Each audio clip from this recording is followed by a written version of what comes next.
Ek is Gerard Skutte, ek is die hoofuitvoerende beampte by die Nasionale Rooi Vleisprodusente Organisasie. Die uitbreking is natuurlik vir ons geweldige slegte nuus. Ons was bekommerd daaroor, maar ek is optimisties vandag dat dit 'n spanpoging gaan wees tussen die departement en die bedryf om ons status terug te kry. Intussen moet ons aanvaar, ons het ons status verloor vir 'n redelike geruime tyd. Dr. Moditsane het vir ons gesê die heel beste scenario is 'n jaar.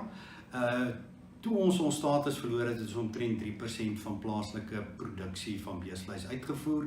Daardie uitvoere is terug in die plaaslike mark.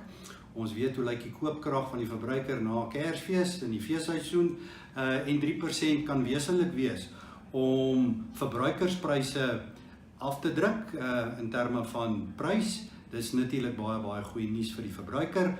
Dis baie slegte nuus vir die produsent. Die produsentepryse is onder druk en gegeewe die droogte situasie daar buite sit dit die produsent net in nog 'n baie swakker posisie.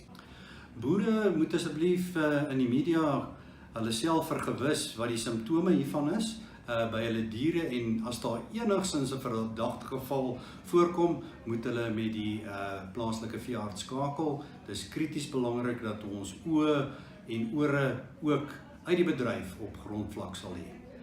En dan laastens, dis 'n algemene wetenskaplike feit, bek en klauseer het geen impak op die menslike verbruik en die gesondheid van die produk.